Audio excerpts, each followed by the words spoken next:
Hey, mga pogi at pretty naming mga viewers. Ayan, iba na yung intro. Hindi na kayo magsasawa. Puro na ng engineers, puro na ng engineers. Minamanifest ko na kayo ay magiging engineer. Ayan po. Nandito na tayo sa ating problem.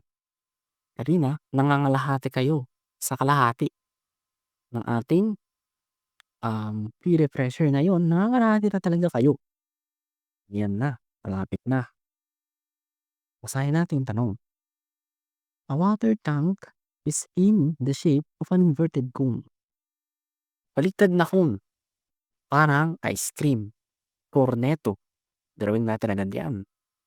Inverted cone. Ano naman? The height of the cone is 10. Ang height mo daw ay 10.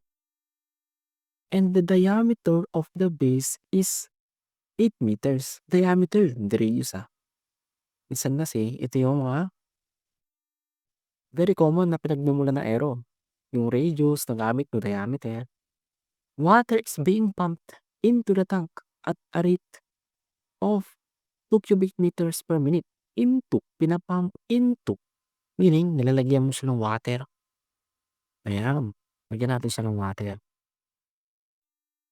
Chung, chung, chung.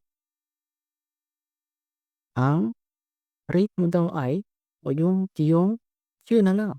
Diba? 2 cubic meters per minute. Discharge. How fast is the water level rising when the water is 5 meters deep? Kung 5 meters na daw ang water mo dito, parang kalahati yun. Ano daw yung how fast? pH over dt, parang ganyan, di ba? Actually, this is a common type of time rate problem, related rates, or, ayan, mga rate. Ang pag-increase, pag-decrease ng mga measurement. Parang gano'n. Ang gawin dito, idadaan mo siya sa differential calculus. Ayan. Kukunin mo yung volume, then express mo siya as isang variable, i-differentiate mo, gano'n. Ngayon, tinatamad akong gawin yon kasi ayaw ko ng calculus. Diba? Minsan kasi kapag ano nangyayari, ina-approach na lang natin yung problem sa kung anong alam natin. Time rate to eh. I-approach na lang time rate. What if ganito yung gawin natin? Meron naman tayong natutunan, iba, sa ibang topics. Discharge. Gamit tayo ng principles ng hydraulics. Okay. Principles ng ating hydraulics. Q is equal to area times velocity. Ito ang discharge ng iyong fluid o yung dami ng volume ng fluid na dumadaan kada oras. Yan. It's just the area times the velocity. Ngayon, kung meron kang pipe, itong tubo na to, same na yung cross-section. Kung same yung cross-section o same yung area, kahit saan, same lang din yung velocity. And yung Q naman natin ay constant, lalo na dito kasi nagbigay siya ng poop, di naman nababago yung poop. What if yung pipe mo ay hindi constant yung cross-section? Ba? Siyempre, kung hindi constant yung cross-section, iba-iba yung A. Iba yung A dito, iba yung A dito, iba yung A dito. Siyempre, kung iba-iba yung A, iba-iba rin yung B. However, kapag minultiply mo yung A sa yung B, Q pa rin ang sagot. Isang Q, constant lang. Constant. Constant Q, parang steady. Yun. Meaning, kaya pa rin natin makompute yung Q given na using the method wherein kunin natin yung specific na area and specific na velocity. Okay? Specific na area sa specific na velocity. O local na area o local velocity na meron dun sa pinupuntirya nating location. Dito, ang pinupuntirya nating location ay when the height is 5. When the height is 5 feet. 5 feet ba? 5 meters. Sorry. Ano yung area diyan at ano yung velocity? Ang hinahanap natin ay yung velocity. Madami kong sinabi pero ganun lang yan. QAV, hindi constant yung A saka B. Kunin natin yung certain A saka B dito sa when the height is 5. Yan po. Madali lang kunin yung area dito. Okay, mayroon naman ng mga dimension. Pero kung maalala niyo yung Caltech, kung maalala niyo yung mga Caltech natin, ginagamitan natin 'to ng mode 3-3.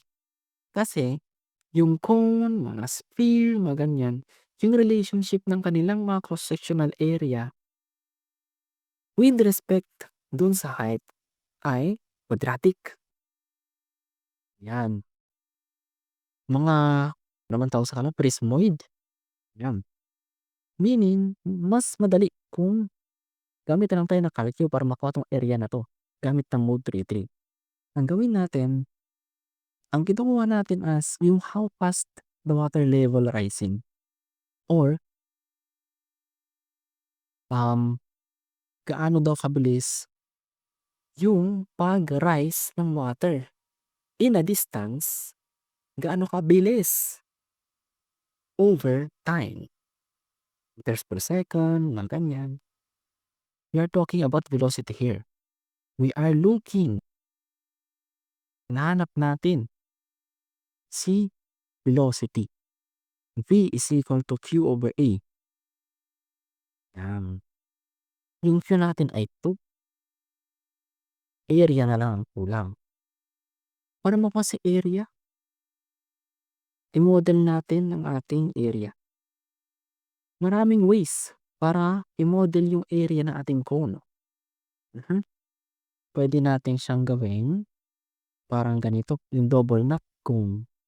Or ang gawin na lang natin, isa lang para hindi na tayo nagkakadalito dito. Dito na kami sa'yo, sir. Ganito na lang. Siyempre, yung pipe natin nanggaling dito. Dito ang origin, 0, 0. XY, when x is equal to 0, the area, ito yung area. The area is 0. Tama? When, hindi. Sundin natin to. When x is 10, your area is, ito, pi over 4, h squared. Yan. Since, kung kinonsider natin siya na double knot, nagkaroon yan. Itong nasa right pupunta dito sa, ay nasa left pupunta sa right. Itong nasa right pupunta sa left, mababaliktad yung, nabaliktad siya. Kung nandito yung origin, dito ay negative. Kung 10 ito, 10 din ito. O nun, ito yung magiging negative 10, yung area siya pa rin. Pi over 4 h squared. Pwede na natin gamitin ito sa mode 3-3. Tatlong points. Yan, sige. Outcome. Hanapin natin ang ating kanan. Marami na bypass na nating calculus. Kaya naman natin. Sino ba may gusto ng calculus kasi? Magbura muna tayo. Sige po, magbura po tayo. Oh, wait lang po. Yan. Magbura po tayo. Gamitin natin ang power na ating calculus. Yan. Oh! Session.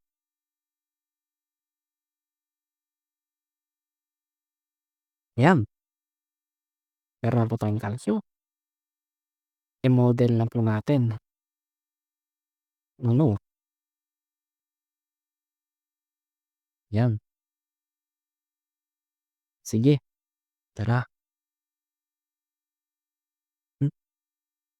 Kasi na po, tumatagal po tayo. Punta tayo sa mode 3-3, quadratic.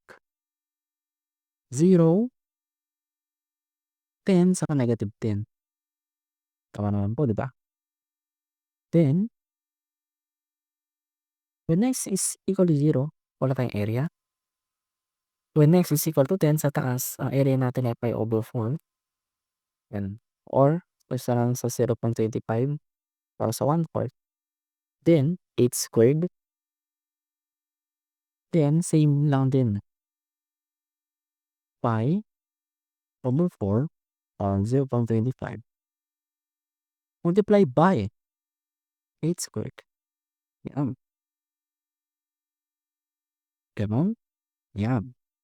Meaning nakamodel na yung relationship ng mga area sa ating cone. Ang hinahanap natin ay yung area when the height is 5. Ito yung height natin sa x. Yan. Meaning 5, hanapin natin yung y, 5 y hat. Nakita natin yan gamit ng apps regression. 6. Yan. Itong 5y hat na to, siya yung area. Siya na ba yung area? Meaning ito ay 2 over 5y hat. Lagyan na lang natin ng 2 over sa harapan. Taling madali lang siya, ang bilis. Tumaba lang dahil sa discussion. 0.159. Minsan, calculus na walang derivatives. Ito yung sabi mo. Yan po. Salamat. Next problem na po tayo.